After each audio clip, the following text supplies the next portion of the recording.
it has got to be sensational to be able to fall up time and time and time again just because you have the right ideology. You don't have to have talent. You don't have to have skill, but that's enough about Jimmy Kimmel. This time, we're not talking about the late night host. No, this time we're talking about Brian Stelter. Welcome to the show, everybody. Good to be with you. Presented by Americans for Prosperity, AmericansForProsperity.org. Now, I have a series of economic things that I should get to that are important to get to because Joe Biden, he's the president of the United States. You've seen pictures. And when he isn't just beclowning himself, he is saying things like this about the economy. We're seeing hopeful signs of progress on inflation as well. The price of gas, when we said what I was doing wouldn't make any difference, guess what? It's down $1.30 since the start of the summer and continues to go down. Only Joe Biden could think that's all him. What did he do? Adding 1 million barrels a day from the Strategic Petroleum Reserve. That's the thing that made the difference. All it did was hurt America. Gas at $5 a gallon was a breaking point. Really, $4 a gallon a breaking point. And Americans decided to drive less. They decided they weren't going to go certain places. They limited themselves because of the price, and supply and demand being a real thing, price went down. OPEC, we should note, they just decided to cut production by 100,000 barrels a day. No idea yet how that's going to affect things.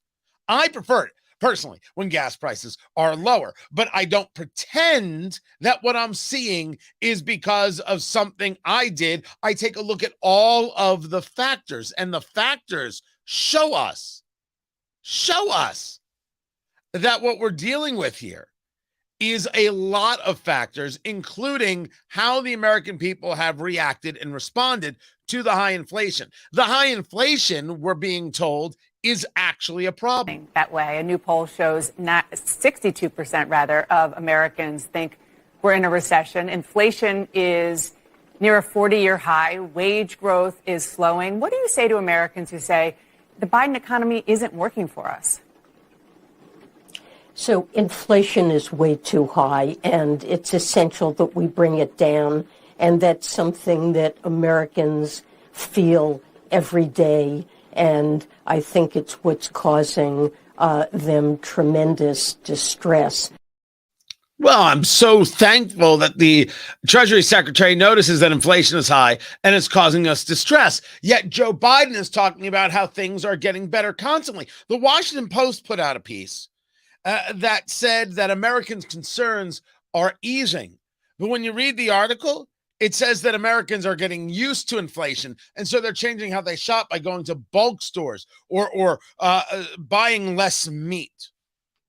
That's not getting used to anything. That's dealing with your economic reality. Do the people who have to line up for bread in whatever nation really get used to it? Or is that their reality? That bread doesn't wait for them. They have to wait for bread. And yet we have people like in the Washington Post pushing the propaganda that this is somehow good. Of course it's not good. This economy isn't good. You are paying 6% for a mortgage right now. 6%. Inflation numbers will come out this week. I don't know if they'll show the 8.5% year-over-year inflation. I don't know if that's going to go up or if that's going to go down.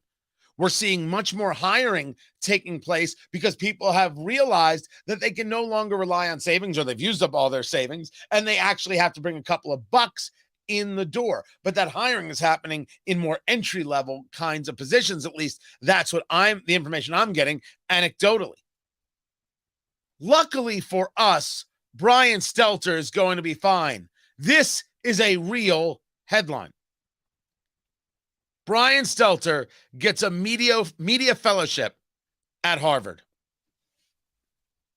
You guys know I do 2 shows a day, right? 2 radio shows a day. I do 6 hours of radio a day. And then I do a syndicated weekend show called Eat, Drink, Smoke. That's my book right there. Let's Go Bourbon. That's for myself and Fingers Malloy. We are Eat, Drink, Smoke. And you can find that at Amazon.com.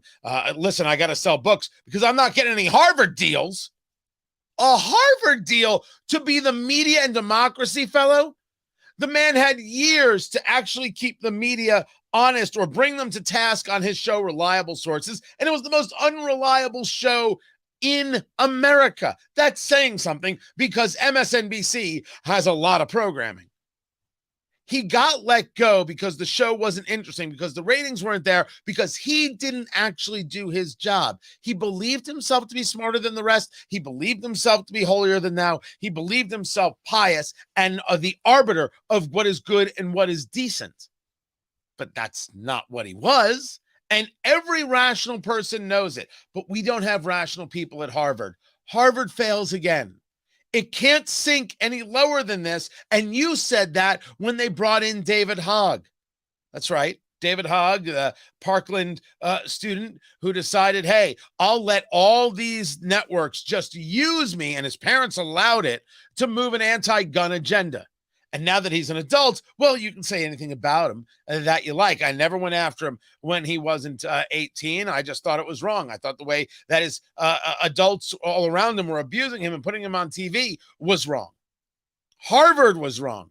This is not a guy who had the chops for Harvard as we would think of Harvard, or would actually like to think of Harvard. You have to understand the amount of just rank bigotry in that. Students who were good enough for Harvard, had the grades for Harvard, had all the criteria for Harvard, weren't allowed into Harvard, for example, because they were Asian. But of course, if you're the right kind of activist, they let you right in the front door. Brian Stelter is the right kind of activist. That's obvious. What other reason is there for this guy to get a job? This is the New York Post reporting. Stelter will convene a series of discussions about threats to democracy and the range of potential responses from the news media. There's no actual thing he has to do here. There's no thing he has to do here. Nothing. All he has to do is show up and go, well, you know, what Fox News has done wrong. You know, like I could teach the whole course. I could teach the whole course. Why don't, right now in the comments, ask me a question. Ask me a question about media that you would ask Brian Stelter. I'm going to do my Brian Stelter impression, except, of course, I'm keeping the hair. Happy to do it. Put a question in, and I will answer it. I will get it right there. Here we go. Questions coming in right now. Well, this isn't a question. It's a statement from Dave. $1.96 under Trump, Joe, meaning the gas prices. We remember, right? And if you say that in Brian Stelter's class, I go, well, you have to understand that Fox News wants you to believe that gas prices are the fault of Joe Biden. But of course, it was Donald Trump who caused all the problems we have in the world since the beginning of time. Class dismissed. Bye. That's there. That's just one. That's my Brian Stelter impression. I think I'd have to be a little more pious than that. But he does a lot. You ever hear? I don't know if you ever watched the show. I didn't watch the show. Only clip. Like he would. Like he was really thinking about something, constantly going. I don't know if he went for the chin or not. I would have to assume. Larry, with the question, what is the airspeed velocity of an unladen swallow? Well, I think, Larry, we have to ask ourselves, why is the swallow unladen? That's clearly because of Donald Trump and what he did to destroy the economy from the inside. See, a Brian Stelter impression. I could teach this class. My God, where's my opportunity? My problem is I don't have the right ideology.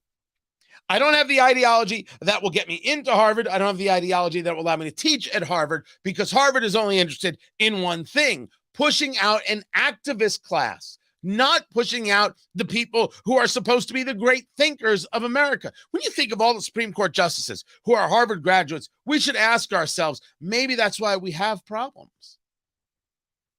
When we take a look at all those Harvard grads who are supposed to be the ones who are to be our great leaders, maybe it's time to realize, Maybe not all of them are actually up to snuff. Maybe Harvard is no longer the gold standard. Maybe we shouldn't think of Harvard as something that is lofty, vaunted, a goal, something to aspire to. Maybe Harvard has shown itself enough that we should say, oh, you went to Harvard? Well, it's looking at your resume. You went to Harvard. Did you? Oh, that's great. You got anybody here who I don't know, maybe went to Hillsdale? We have to think differently because they aren't thinking at all. They're not talking about who brings value. They're not talking about who has a mind. They're only interested in the ideological from beginning to end. So we have to say goodbye and stop pretending that somehow Harvard brings us anything of value. Somehow Harvard has something worthy of our time and attention. They should be embarrassed by this, but they're not.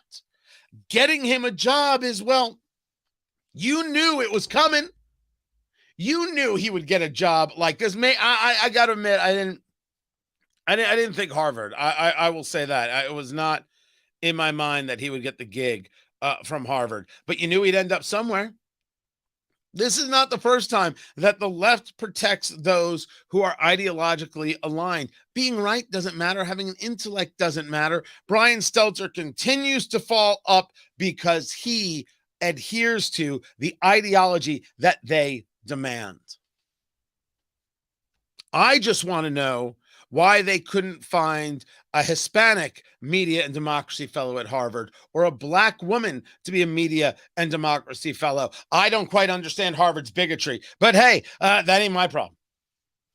That ain't my problem right there. Harvard equals UC Berkeley. I don't know if that's a way to insult UC Berkeley. Right? I don't know which one is more leftist at this moment, but it's very, very clear, very clear that Harvard is not interested in providing education anymore. Harvard is only interested in advancing the indoctrination. Philip, typical no answer. I'm sorry, did I miss a question? I don't see where the question is, Philip. So I can't answer the question that I don't have. If you put it somewhere else, I didn't see it. So sorry about that. But I'll answer the questions. That's